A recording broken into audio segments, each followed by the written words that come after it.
everyone. Welcome to I don't have a podcast, Marla. I don't have a podcast, but if I did today, we would have the absolute privilege of speaking with Coach Marla Lindsay. Marla Hyman Lindsay. Thank you. On the Yes. maiden name. Marla Hyman Lindsay, who is coach extraordinaire about supporting our athletes, our kids, our athlete students. I am so excited about this conversation, Marla, because I am a parent. You are a parent. You also are a coach. And so you can give us the nitty gritty, the ins and outs. You can talk to us like we need to know it. All things sports, all things athletes, all things mommyhood. How are you today? I am doing well. Other than this heat, this has been. It is hot. It's been heated. It is so hot. It is so hot. And let me just say this. I am wearing one of my favorite tees. Can you see it? Yes, it is by Gambit Nation, Gambit Athletics. And I thought, why not? I'm talking about sports. I'm wearing and representing Gambit Nation. Go and show him some love over on his page, you guys. He's an amazing brand. So, Marla, who are you, Marla? Who are you? Oh, let's see. Well, we go way back, but I'm a WCU Western Carolina. We go all the way back, maybe 20 years or more. Oh, yeah. Can't believe it's that long. Yeah. What, 1997? Over 20. Let's just say it was in the 90s. I started in 1997, graduated in 2001. When did you graduate? I graduated in 2000, but I came in 95 because as a student athlete back then, we could use the 5-year thing. So okay. So it's been a long time. It has been, definitely has been a long time. But you look amazing. It's so glad. What I love about social media, and it has like its down parts, of course. But what I love about it is that we do get to have some semblance of contact or keeping in contact with people that we admired back in the day and that we connected with back in the day. So for that reason only, I love it. And I think that's what Facebook was created for in the first place. So I'm glad that social media has kept us connected for these 20-something years. And I get to see your journey from college to, and you can tell us all about it, but college to the coaching that you are doing now. Tell us about how you found your path of being, and you're not just a coach. No, you're so much more than a coach. So tell us about all that you do and how you found that path. Well, about me, I'm from a small town in Beaufort, North Carolina. It's called Beaufort, North Carolina, on the East Coast. I mean, you can't go any further than that. Okay. So I have ran track since I was about 7 years old. I started around that time. So track and band and things like that was my life then. I went to Western Carolina. My brother followed. Yes, I remember your brother. Yes, my brother. You can't forget me and forget my brother because you just can't. You just can't. No. It was great to have him there with me. I started from went to Western Carolina, ran track. I thought that I was never going to ever run again because that passion was lost for a short period of time. And I went off and started working as a graphic designer. After becoming a graphic designer, I wanted to move back to North Carolina. I just felt like North Carolina was a better fit.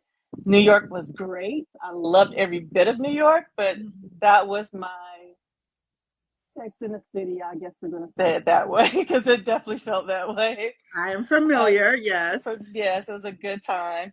But moved back to North Carolina, met my amazing husband. He's from Greensboro, North Carolina.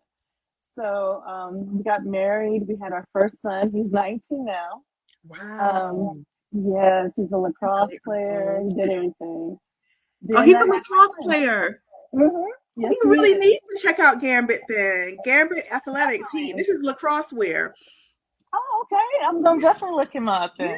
Yeah, and it's for us, by us. Yeah. Yes, and it's not a lot of us out there. It's not a lot of us. Yes, absolutely. So, So lacrosse became his thing. So then I have twins. They're 14, boy and a girl, and they are the ones that took up the track gene. So I am finally got someone to love and respect everything track and field. Um, then I just started coaching and officiating within USATF. I have to give shout outs to Rama Mateen. I think you remember Rama. Um, Yes. yes, it was Rocky when I was pregnant with the twins. She was the one that got me out of that little rut as a mom. Yeah. Marla, come on out and help me coach some kids. And I was like, girl, I want to go out there. You got to be crazy, but we know Rocky.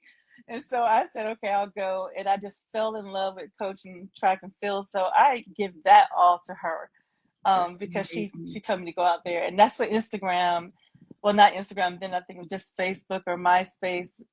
It was just, that's how we connected as Western Carolina and our Yeah. cats. We Yeah. stayed in touch with each other through, whatever was on the Yeah. internet, and we didn't Yeah. call, it was just like that. So I appreciated her asking me to do that, and it took me into this journey that I'm on. So the journey of being a middle school coach to high school coach to college coach to trainer to having a youth club, training my What own kind of youth kids. club? What kind of youth club? There was a track and field club. It's called the Greensboro Gladiators. Another alumni that you may remember is Keela Hunt. Yes, I know Keela. Yes, so me and Keela, The we Zetas did a lot of and the stuff. Sigmas are representing strong on Always, this. and you Deltas be doing it Delta, too. as you know. Yes. So yeah, so that's where the passion kind of like brewed from there, and it really was just passion. Yeah. I thought I lost it. I really did. Because I felt like in the beginning of my career in track and field, especially in college, I felt that it was more of a job. Yeah. Because you knew that back then we couldn't change clothes too many times. All athletes were about the same thing every day. But I found out that I was a really great teacher, and Mm, I became a mentee to track and field as well. So my journey began there with Rama Mateen mhm. telling me to come out there and coach those kids to getting into USA track and field, and it just kind of like took over my life in a Yeah. good way. In a In a good good way. way, yeah, in a very good way, because I was able to reach out and connect with other people that I would have never connected with. So Mhm. that's what makes it so beautiful and so magical. So, Yeah. so being a collegiate coach was like that's. I said, oh, okay, I've done it. Do I still love it? Yes, I do. Yes, I do. Mhm. Mhm. Um, but now I chair lots of things within USATF and great mentorships there Yeah. with the Women's Commission for USA, their auxiliary of USATF. And then I'm also a part of USA WTC, TCF. That's where we try to empower women and men, of course, and coaching females. And also, I chair the P2P program, that's Pathways to Performance. We Wow. also call Exchange Zone internship through the association committee for USATF. So I stay busy both on the coaching side as well as on that side of USA. And that's what keeps me going is learning new things about my sport and how to keep it going and get people more involved in it. In the track field. Yes, and In the all track sports field. actually, because track is the foundation of all sports. And Yeah. my Yeah. son in lacrosse is a perfect example of that. That's amazing. So what I think I hear you saying is that there are levels. Like, listen, I have a son that plays basketball and football. However, I let his dad handle all of that, and so there are levels to it, right? There's like high school level, and even in high school there are levels to it. Like, help us to understand for the illiterate moms. Help us to understand like the levels to it and how like the flow of everything. I wish I could give you a very simple, easy to follow pathway, but there isn't. Everybody's pathway is different. So Mm-hmm. just remember that. Okay. Um, but I can definitely tell you as a mom and as a coach, when my son was playing football first, Um, I had to learn everything I needed to learn about football and how to prepare him to be the best athlete, to have the best mindset. Guess what? That is not realistic. The reality of it all is I just had to let him enjoy the sport and let the coach be the Mhm. coach. Okay, Wow. that was, oh my God. I told my husband over and over again, I was like, my son, he needs to run a little bit more. There's no such thing as the 40-yard dash. You can't do that. But that's not how it works. When it comes to our kids, it really goes, we need to know our place. And I think our place is, even if you're a coach parent, I think that you got to be in a position to say, okay, let me sit back and let the coach coach, you Mhm. know, That's and hard for a mom. Like it's even when he difficult. was younger, I'm like, you talking to my son a little bit too stiff, coach.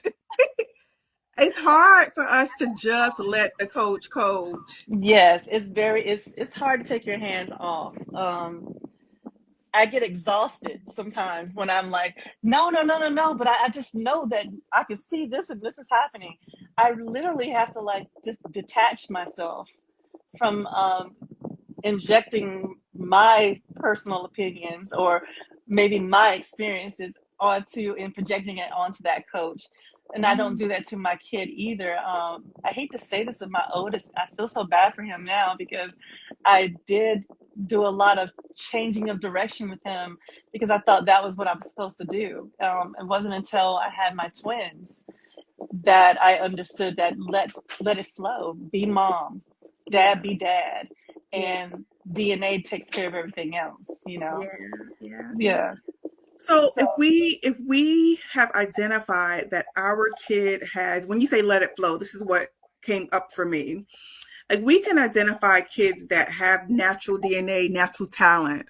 mhm. Is all of it natural DNA and talent, or is it I really have an interest in sports and I can be nurtured and coached and develop skill? Like like how do we know if our kid has a really huge interest? How do we know what to do with that? If they maybe don't have the DNA, maybe they do have the DNA. Like what do we do with that? Well, every kid is going to display to you what they are capable of doing. And one of the biggest things that I did was, of course, my kids saw me train every day. Regardless of weather, anything, they were picking this stuff up, right? But when I wanted my oldest son to take up track and field, I knew he could do it. I said, okay, the DNA is there, but I really want him to be the best at it. Well, Yeah. you know what? Track wasn't, well, mom, I'm good at it, but he turned out to be a way better lacrosse player. Um, so basically, I just went out and said, you know what? I'm just going to let him join different programs that his friends, because that social component is very, very, very Yeah. important. Hmm. So I'm thanking God that we had that option. So that's how I figured out what type of kid my son was going to be. Um, he tried different events and different sports, and I found out that okay, Marla, shut your mouth, sit on the side, and let your child have a good time. And that's what it was. And I loved every moment of it, seeing him grow. And then I'm sitting back saying, oh my God, I know nothing about how to prepare him better in lacrosse. So Hmm. that's where you start taking your hands off and Hmm. trusting in the coaches. Um, when he first fell down for the first time, I remember, and I wanted to run out to the field. I remember like it was yesterday because he started at 6. I knew I was like, the mother in me wanted to go out there and be like, don't touch my baby. He just fell down. I need good MRIs done of his head and Hmm. everything. Yeah. I'm telling you, the best thing to do is just let them go out and enjoy stuff. T-ball, soccer, let them go out and try. And Yeah. then they'll eventually settle into their sport. And I can definitely compare that my son and my twins. My twin just naturally ran. But Yeah. my son, lacrosse was that it was technical based, and he has a technical background, so it just matched with him. That's amazing. So you said early on, we're talking about early on, 6 years, 5 years, when they start at the rec center. Sometimes kids want to give up, like they want us to register them for like 1,000,001 sports. They go into the sports and they're enjoying it, but then maybe it gets tough or maybe they want to give up for whatever reason, are you saying that we should just let them give up? Because sometimes the mommy in us want to say we committed. We committed, so we have to finish the season. Our team is counting on us, those types of things. So how do we, because moms are looking for the character part, I think. Moms, maybe even dads, are looking for the character part. And to me, that makes a great athlete. What do you say about that? I say that what builds a great kid, let's say, let's starting at 5 years old, and I believe this to this day, um, kids gotta have fun. Period. Gotta have fun. If they're smiling and saying, "I'm having fun," if they went the other direction and they were supposed to go that direction, as long as I see that smile on their face, something is that's the thing. Yeah. Parents, let's enjoy that part, because fun, if you remove fun, now it becomes a job and it's too young. They need to have fun, learn different things. Mm-hmm. So, but just coming back to your question, is this: don't don't tell them that you can't have fun and be serious all the time. Listen, as long as you're having fun and you can communicate back to me, okay? Communicate back to me. So what did you do today? Like, those are the kinds of things I do. And actually, I learned that from another parent. And this is why I love being in a community. And the community for me in sports is whatever sport I'm in, that's a community. All right. And everybody in that community has an opinion. But I love to listen to some of the good and the bad, because you're going to learn a little. But I remember how I used to hear these stories. And one lady told me, she said, "I told my son, if you don't like it, we're just going to quit." Or if he had a bad day, he was to say, "I don't want to go back anymore." But it was about having fun. And that's what one parent told me. She said, "He can come into my car after practice and say, 'I quit. I don't want to do it anymore because I got thirsty too soon. Coach didn't let me get water. I didn't get the snacks that I wanted, so I want to quit.'" Yeah. But she said, "Well, did you have fun today, son?" But did you have fun? Yeah. Because and that was more important. So that stops them from giving up. Because once you give up, then you start learning that trait, right? You start learning how to give up, and we give up, and we give up. I don't ever want my kids to give up. So I learned a lot that day from speaking with her and being around that new community.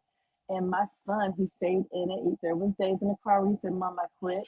I was like, "I don't know what that word means. So we'll keep going. We're going to keep going." But he ended up finding, all of my kids ended up finding their sport. And I am so proud that I was able to take my hand off, but it took time. It took time to do it. Yeah. What do you think are the core characteristics, traits that make for a great athlete? The things that we really need to nurture in our kids? One of the big things, the core traits. One is a lot of things with me when it comes to kids, because well, here's the truth: mommies and daddies everywhere. This is what I say to myself all the time. Our kids don't need to be perfect sports strategists. We need to give them a safe place to have fun. Cheer them on, cheer loud, volunteer when you can, be listening. But that's a loaded question, and It is. I don't even know how to even answer that, to be honest with you. It's so loaded. It's loaded with so many great things. Just, did they enjoy themselves today? Yeah. I think about some kids, like I remember, I can't remember which athlete it was, but I was watching something on TV, and it was talking about the father. It might have been LeBron. It might have been LeBron, and he was talking to his son, and he was telling his son that he needed to go and acknowledge like the janitor. He needed to go and acknowledge like the small people, right? Because he wanted to develop that characteristic in his son, that those are the people that matter. Even if you get big and you blow up and you make millions and millions of dollars, sometimes our head and our characteristics can't sustain the place that our talent gets us put in, right? And And so in him wanting him to connect with the little people and have a place of gratitude in his heart, a place of humility in his heart, those were characteristics that he was developing as a father in his son. And I think that he knew that when his talent got him to a place where he was going to be, he wanted those characteristics sustained in him so that he will be okay. Yes, and with me, it was, and this is going off of not just my children, but the kids that I train and the kids that I learned to coach. And I'm glad to be their coach. Is that everybody's characteristics are they're very different, so you got to home in on those traits, right? Yeah. And some kids may need a little bit more encouragement with saying the right word or saying the right group of words. Mm-hmm. Being humble is something that I say a lot. Mm-hmm. Stay humble. Another characteristic is just a kid that's willing to say coach. And that's a big thing for them, not to call you Coach Lindsay or no, just to say coach. That's a very strong word. And when they come to you and they say coach, you know, what can I do to get blocked? If they can verbalize those things to you, that's another communication that tells you what type of kid you have right in front of you.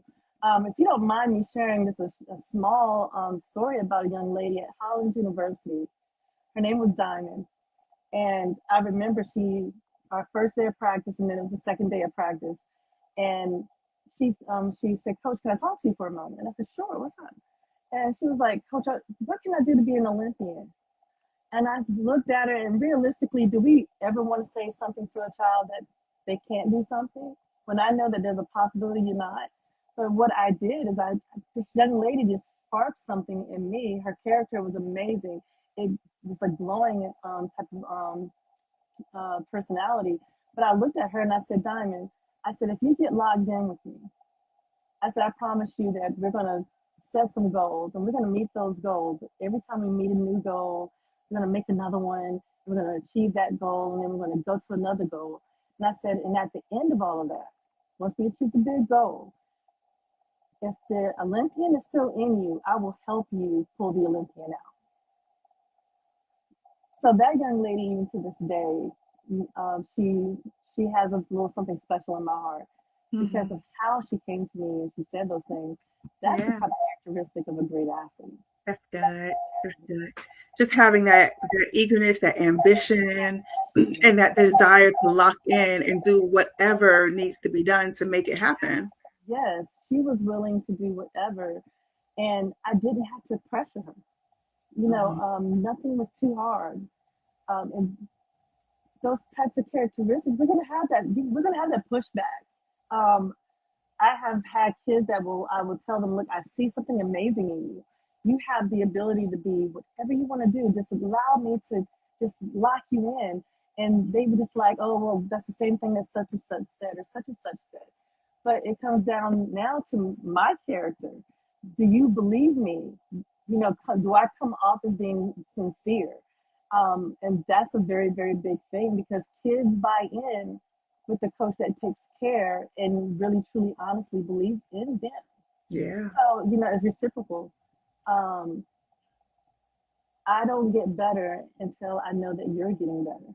Yeah, that's good. When you say I see something great in you, what exactly is it that you or is it just instinctual? Like, what is it? It's definitely instinctual because it's nothing that really. I can sit on a track now and there can be 50 kids running around the track, and yeah, you got the one that's running really fast, or maybe the one that's like right there in the middle, and then the one way in the back. I can guarantee you that the one that wins all the time, they're great. Yeah, they're good. That's DNA, right? They're naturally good, but they can probably have the worst work ethic. I'm gonna raise my hand. I had a bad work ethic. I will not show up to practice just so I can naturally do what I do, and that's running. But when it comes to trying to identify those things, I think it's just something again is innate. God has given me the opportunity to coach.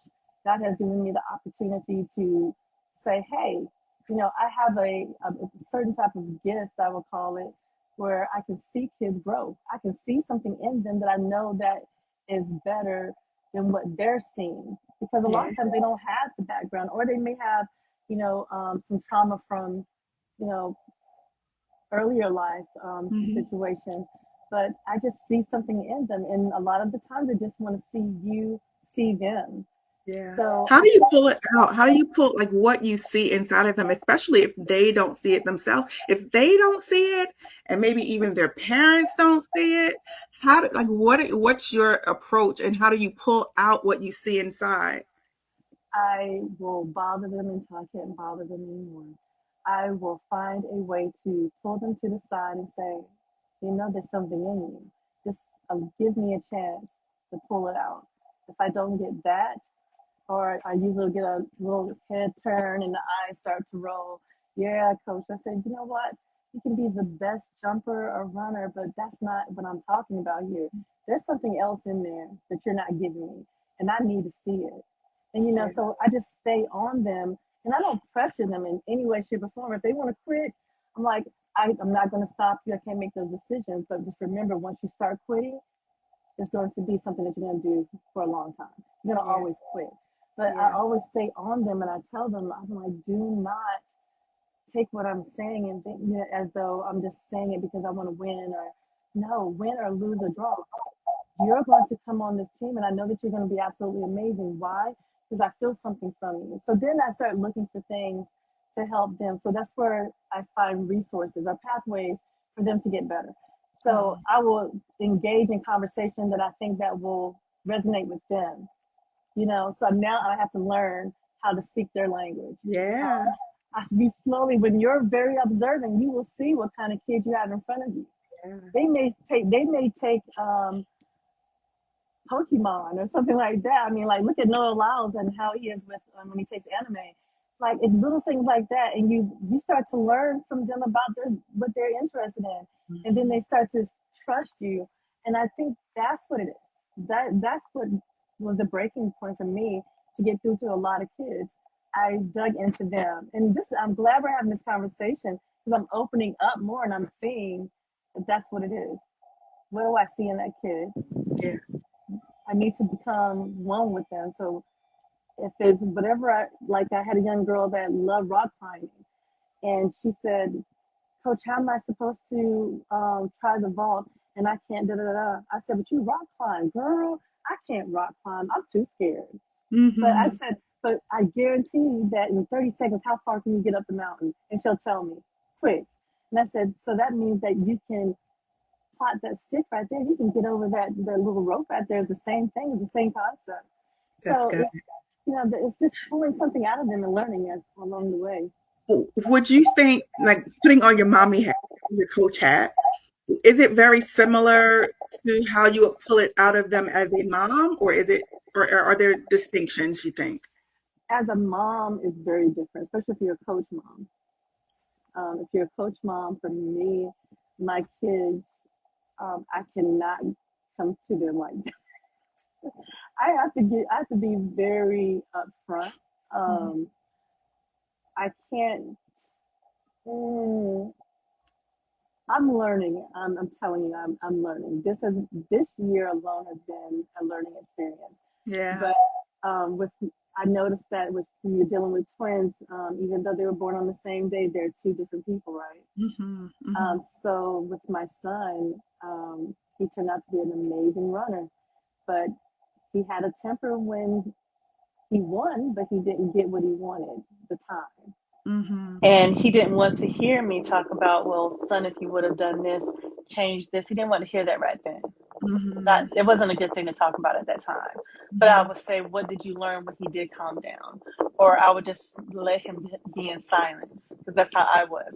As my daughter, she's going to want you to give her feedback. She wants the feedback because That helps her get better. So So it's it's almost as if you have to learn, just like as you did with the coaching, but when you in your mommy hat, you're looking at what the personality is of your child, and you're leaning into the personality traits to decide. Is this person someone that needs to figure it out on their own? Is there someone that wants feedback, like as you're saying? And that's the approach that you have to take with them. Nothing more, nothing less, because it won't be received if you do anymore. That's good. Exactly.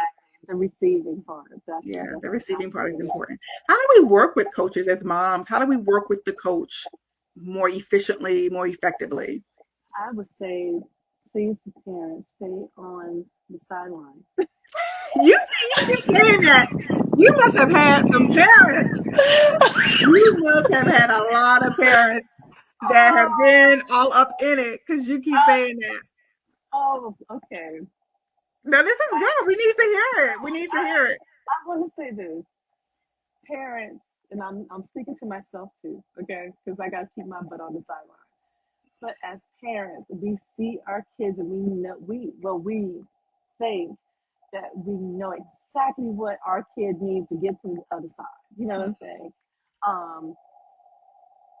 And so we are down there, we're talking about, oh boy, pick up your knees, but there's a coach down there giving the same cues and all this stuff. So I think I've seen that so much. Like the parents coaching from the sidelines. You're absolutely right. I've seen that a lot. Yes, they will come to you and talk about, yeah, I'm thinking about getting a trainer from, I am your child's trainer, I'm your child's coach. So how are your child going to get better if you're getting a specialized coach? And there's nothing wrong with that. Because if you're like, I know in high school, when I was coaching high school kids, there's 98 kids on your team. You can't get to every one. You understand what I'm saying? I can give them the core stuff. I can get them stronger, get them faster, give them what their events will be. But if there's going to be a training coach or a specialization coach, I'm so fine with that because I became that type of coach. So I will always go to that high school coach or middle school coach that kid had, and I would say, okay, I'm their specialty coach in jumps. So I just want to make sure I'm not overstepping you. And not every coach or specialist will do that. They won't have that communication. It does feel, and that kind of gets into the politics side of sports. Can you talk to us about the political side? Like, I know parents that, and I was kind of hinting at this question earlier, and I really do want to go into it because I think it is very political. But I know parents that put their kids in certain schools because they know it will give them a competitive advantage in the industry. And that to me is politics, like a little bit of manipulating. So can you just kind of give us a clue on that part of it? The best thing that I can tell parents right now is that the landscape has changed. I'm sorry that seems like such a short answer to the question, but it is. The landscape has changed. There was a time where you would get your kid into the right middle school and high school, using the private schools, the private sector. Get them into schools that have the best coaches, with the connections to get them into that pipeline into college. The landscape has changed. Or even I've heard of parents getting them into a low performing team so they can shine from that team. Does that make sense? I've heard about that. I haven't seen that much though. Okay. Honestly, because a lot of kids now, they care about who they run against. They care more now. I'm telling you, this is what has changed, is that these kids now want to be on a team with juggernauts just like them. Okay, so they're going to want to be on a team that's great. And then they almost to the point of outperforming themselves most of the time because they're so into it. But again, parents now need to understand, because now the political stuff has gotten into it. Now we have NILs, name, image, and likeness. That's a big thing now. High school kids can now get paid. I was going to ask you about that. So I know that so is this the new legislation that Trump is kind of talking about, or it's been in the media lately? That is it now that high school kids are getting paid? Because I know that college kids could get paid. Yeah, some high school kids can now earn an income. Wow. So I think it could be a good or a bad thing. I think that also being a student athlete development coordinator, from that point of view, I see that as parents, we need to make sure that they understand that the content that they create online think about that content because that thing's going to follow you for a long time. So Mhm. that's your personal brand. That's marketing. Mhm. So and then you're teaching. They need to learn these soft skills of negotiating contracts, understanding financial responsibility. Very important. Understanding that their brand is their brand. So they got to always make that thing look good. Don't don't put something on the internet that's just going to make other people and or a college coach like myself say, "Oh, I don't want a kid like that on my team. That's not going to Mhm. represent the college because that's what it is." Mhm. To talk on the level of the politics behind, I know a lot of people talking about Trump and how he's getting into that. I haven't really dug in that deep, but I can tell you that it is. Uh-oh. I think we lost you, Marla. Come back. Come back. Hmm.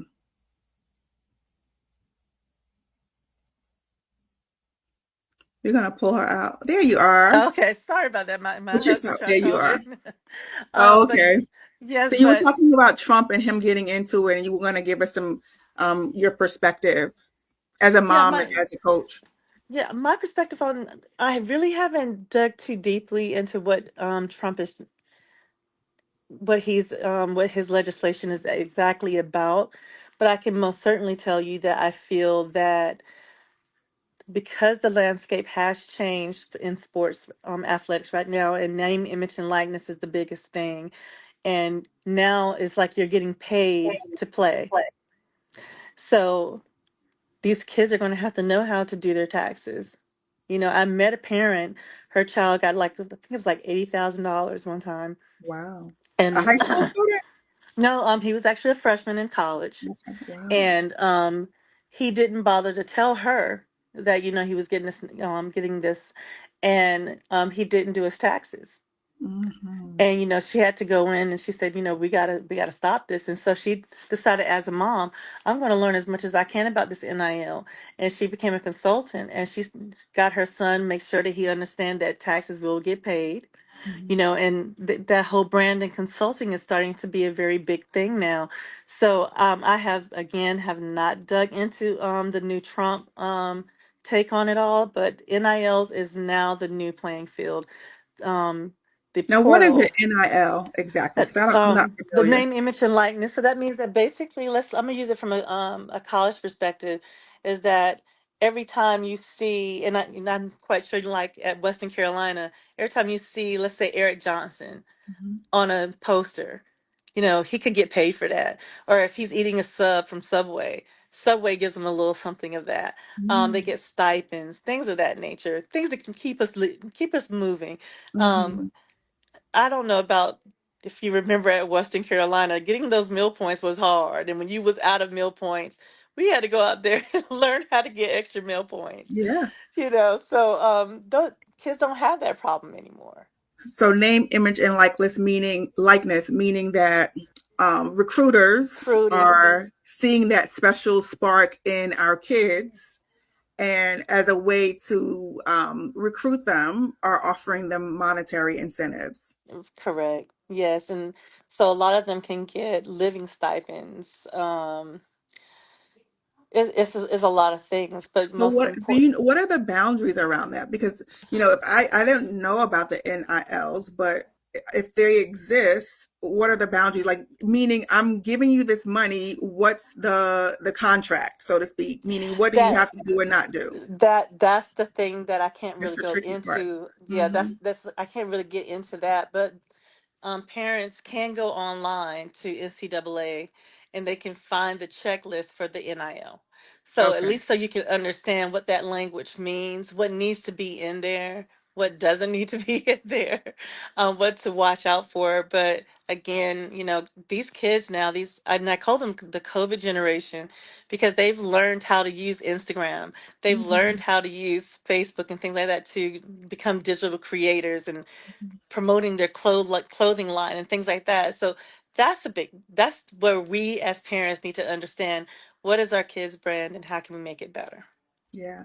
Yeah. Is it when you say the landscape is changing, when you say that, do you mean that it's changing to NILs over athletic ability and we want this person on our team because they're a big name and it will bring us, I don't know what it will bring us as a All of it. team. All of Yeah. it. All of Yeah. it. That Yeah. it's not the same. It's I cannot recruit the same way I did Mm, 5 years ago. It's definitely different. Um, Parents are more involved. They can help a deal or they can bury the deal. mm-hmm. Um, the temperament of the kids, because they're going to find out, okay, well, I saw on Instagram that I can do this, this, and that, but I have to say, well, you're not that person. You're not running that.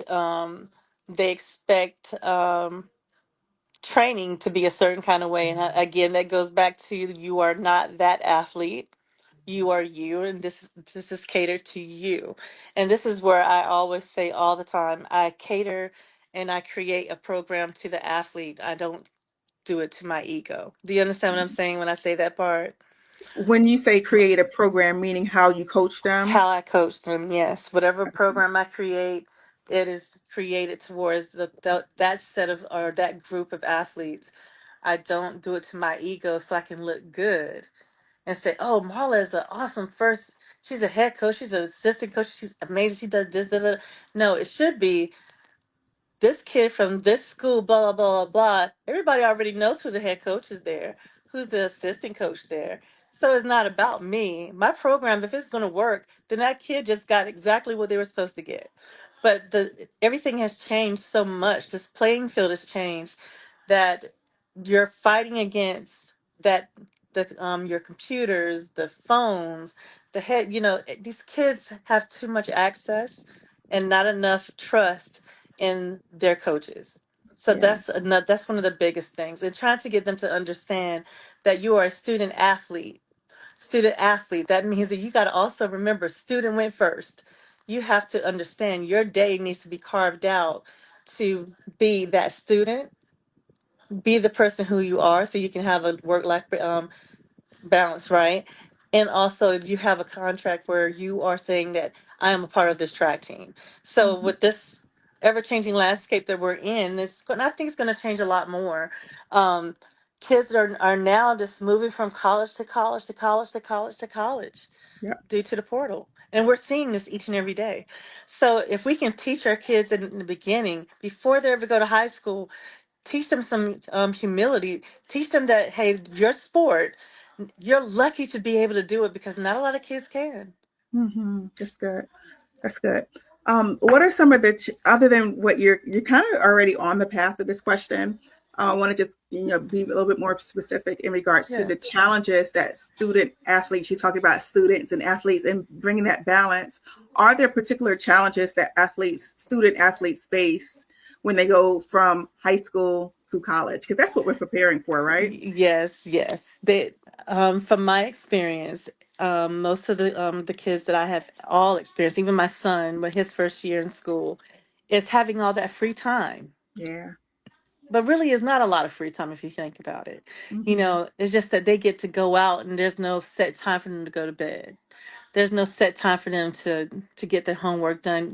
They pretty much are kind of miniature adults, right? But when you are a student athlete, you have two very important jobs. You got to be that student, so keep those grades. So that means that your calendar should align itself up with whatever your athletic sport is. Okay, so that means practice time, meeting time, study hall, which is very important, community service if that's what your team does, and that's something that we did. So they have to take all of those things and balance weight room, all of that stuff, and then they sit here and say, "Well, how much time do I have to eat? How much time do I have to spend time with my friends? How much time do I have to study?" So that's where you come in as a coach or an administration and try to give them those resources, and a lot of colleges do that. That's good. That's good. And then how do we support them? Like not just with the challenges that you just named, but even like talking about the NILs and that transition into being recruited. How do we support them as parents in regards to being their best advocate to ensure they're not taken advantage of? That's being a well-informed parent. The best resources that I can tell you to do is always trust your gut, first of all, because not every coach is out there for the good of your child. Some of Mm. them, again, remember we talked about egos, right? Mhm. You have coaches that coach to their ego, and you have coaches that coach to the kid. It's very important to trust your gut. I know as a parent, I trust my gut. If I can sit and have a decent conversation with a coach and they give me back something, then I say, okay, I'm feeling that you're going to feed my child something, somewhat what I can give my babe. You know what I mean? Because I want my babies to grow up and be great. But as mothers and fathers and aunties and uncles and grandmothers are getting into it too. They're loving on these on their kids. We need to trust in the coaches that we pick for them or the teams that we pick for them and assess the environment. Make sure that this is a safe environment, first of all. Safe environment for your How do we child know if it's a safe environment? because you're going to feel safe.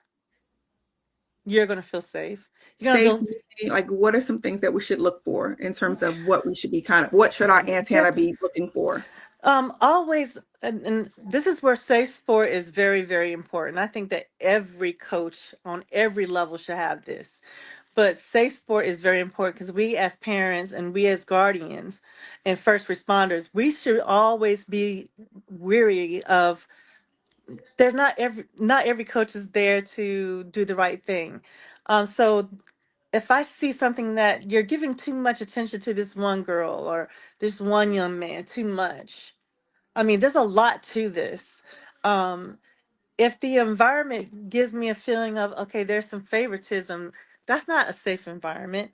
Mhm. Bullying, it goes on, and to make sure that you have a coach that is safe sport is not mandatory everywhere, but for me, it helps me give me a better peace of mind. But that doesn't mean that that safe sport coach is good. So now this is where my mothering comes in. Okay, I have to feel comfortable. I need to make sure that they're doing things that are right.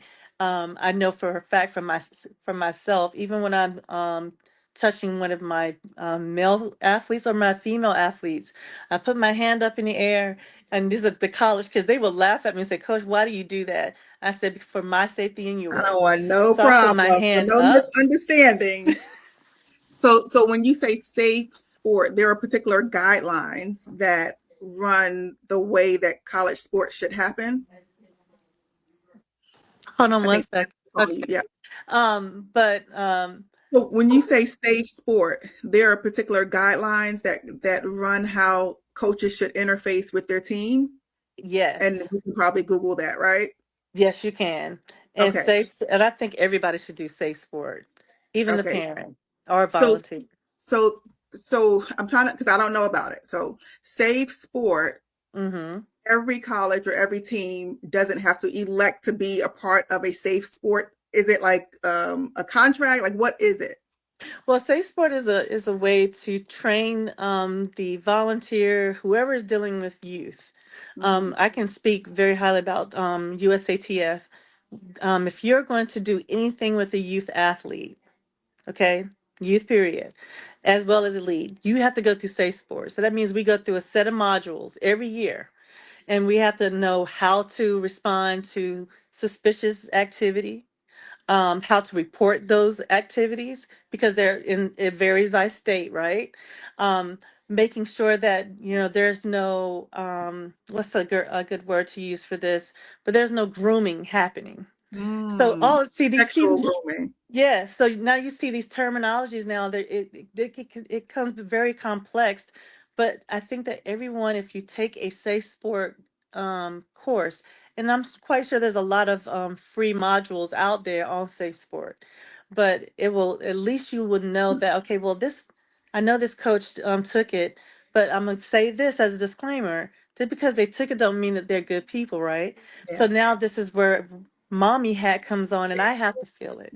yeah, got it. You know, So the safe sport, it's like a certification, is what I think I hear you say. So it's like a it's certification. it's So saying that you yes that you know how to handle situations, okay, and And so if we were to take a module or get familiar with the safe sport, quote unquote, certification, it'll tell us what we need to be looking for to determine Yes. if a college, a team, a coach is safe for our kid or good for our kid. Exactly. Because and I keep hearing you say, because every coach is not safe, and some coaches, coach to their ego or play to their ego. Tell a little bit more. I know we're coming to the end of our interview, Okay. but tell us a little bit more, because I think that's important. Because I think, sometimes if we don't know what we don't know, and that's why I love talking to you today, because you're kind of giving us information so that our awareness can develop, because we don't know what we don't know. And so you're bringing our awareness to things so that when we see certain things, our antenna can go up and say, something's not right. I know better. Yeah. So I appreciate you sharing this information, because again, I had no idea. So when you say a coach will sometimes play or coach to their ego, what a little bit more about what that means? Well, for me, and again, this can be a different definition for other people, but for me, coaches who coach to their egos are the ones that they put their face in front of the kid. They put the kid's achievements in front of their own. Um, I'm not that good about giving myself accolades because I say a lot that this kid is great because they're great. I just happen to put a tool in their toolbox. You Got you. understand? So Got you. that's the egoing for me. I don't think that. Yeah, it's fun and it's cool to for the kids to take pictures with you, and and they got pictures of you over there coaching and whatnot. But really, and this goes to name, image, and likeness as well. These kids, they're the ones where the camera should be on at all times. Mm, The cues that me as a coach do, you don't know what I'm saying to these kids. Watch them. So yeah, that's what that means for me. that's And it can be different for everyone else. Yeah, that's good. I appreciate what, as we come to an end, I feel like, we're in church as we draw to an end. Finger up, finger up. Yeah, this is like our second closing. Are there things that parents need to know that we may not have talked about to support their student athletes? Classroom. And so just give me a second. I know we're trying to close to an end, but if you can break that question down from elementary school, middle school, high school, college. Ooh, let's see. Well, character building starts very early in the home. So elementary, mom, dad, we should always encourage them to be humble, not to just go out there and be like, oh, I don't want to play and not be fair. Let's be fair with that. They're young and they're growing, so they're going to learn from us. Yeah. Middle school, I'm going to say it's like this. It's like a lump of coal. We know there's a diamond in there. So as a middle school coach, I'm going to encourage your future student athlete to be the best that they can be. Now it's up to them to give me a little bit of hard work, but I'm gonna start chipping away some of that coal, and then I'm going to expose some of that diamond, So, right? so in middle school, us as parents should be a little bit more hard on A them. little, well, I wouldn't say hard on them, but you're giving your precious raw material to me. So that Okay. means you got to trust that when I'm chipping away at your child and I'm exposing more of their character, right? I'm chipping away at more and seeing more of them grow in their growth process. You're going to have to trust that I'm taking it off because I'm showing you something. Look at that diamond right there. So, Because by so the time in they go to middle high school, school, we're trusting the coach more with our kids, yeah, a little bit and we're backing, because and we're and we're still backing up. involved, but we're in the seats, in the bleachers, and not on the side. Yes, you're definitely going to be the parent that has to say, okay, I have to trust the coach at some point. Even though in middle school you do have a lot of say, but let the coach coach Got it. so they can polish your child. Now High going into school. high school. High Yes. school, now you need to learn how to make sure that your child is on Instagram doing the right things, right? They're on any type of social media doing the right things. They taking what they took from middle school and they say, okay, well, track is what you want. You want that track scholarship? Okay, this is what you're going to have to do. And Inform show it on yourself Instagram. as a They're parent. branding themselves at this point. Yes, that's when that branding really becomes a big thing. These kids are starting to get fast at 12 years old. They're getting Mhm. fast at 12. But in high school, we got to prepare them for college, right? So Mhm. let's not keep them on that path of only track and field or only football. I need you to think about academics. I want you to think about what school we're going to go to and be very proactive in making sure that we choose the right school. And then hopefully that we get the right type of coach that's going to bring the best out of you, because by college, I don't want you to call my phone. And that's being completely honest. I do not want to talk to a parent like that. I'm talking to young adults, so I shouldn't Tell have to us, talk to them. Marla. Tell us. I'm just saying, don't call my phone. What did you hear a long time ago that Diddy, Puff Daddy, like had a Mm. physical altercation with the coach? Is that what you mean? Like, don't come too close to me, okay? Because you're No, no, upset no, because I no. didn't I put no, I your never child no. on or whatever. No, I never look at it like that. No, it's just Okay, that at that point when they get to college, they have to make very important decisions. Now, if they want to include their parents in those decision making, I'm okay with that. And in the recruiting process, I'm definitely going to talk to the parent, right? Because at the end of the day, we're paying for their tuition, or we're possibly getting loans to help them pay for what I don't give you. So we're going to have that conversation. I'm just saying I don't want every time that your child doesn't get the best time at a track meet, or they are upset with me because they had to run 12 200s. Don't call my phone. don't call respectfully. The smile. Don't call. Gotcha, gotcha. All right, kind of speaking on that. This is our third closing. Um, so our kid is in high school or throughout their schooling years, and they feel disappointed because maybe they don't have the talent, they don't have something, and it's Mhm. not going the way that they want it to go. It's not going the way that we want it to go, perhaps. What then? I think that that's, again, it goes back to the beginning when I said in middle school they're having fun. But I think that's where we start developing those characteristics or those traits of maybe learning how to deal with losing, learning how to deal with winning, Yeah, but most importantly, the losing. Okay. I know what it feels to lose, yeah, I know what it feels like to win. So that means there's some certain things that I had to learn along the way. So as parents, I think that's the most important thing that we need to do. We your need to have character. our hands on them, and we need to rear them and say, okay, you're going to, some people have sports anxiety. I dealt with it in college. Sports anxiety is I'm in the blocks and it's saying run a second mark is set. Now my heart is pounding 150 How do you times a minute. support your athletes through sports things? I met one of my sister's college high school friends married a therapist that does sports counseling, sports Okay. athlete counseling, Mm. and for athlete professionals. How do you coach your people through sports anxiety? I use what Marie Bird at Western Carolina taught me how to do. Take a deep breath. Sometimes you can distance yourself away from everybody else if that makes you feel better. Take a deep breath. Think about myself in a race, or put me somewhere else, but in a comfortable place, and be prepared to run. I mean, you're going to have anxiety. That comes with it, because once the gun goes off, that excitement gets you down the runway or gets you down the track. So Yeah. I just listen to even my parents. I talked to them about it. They said the same thing. Take a deep breath, breathe, listen to some music that you may like. Find something that calms you, and you will be a great athlete after that. I love using visualization for athletes and for people Mhm. that have performance anxiety. I think it's powerful.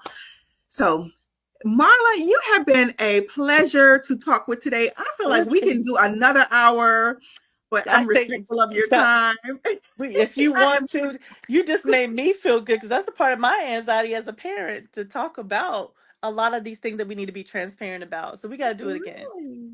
Well, I'm so glad that you were open to having this interview because I know I asked you a few months ago or maybe a month ago. Yeah. You just you said yes. You said yes. So thank you for being available. I know that you are busy. You busy with your coaching, busy with momming, busy with wifing, busy with just youing.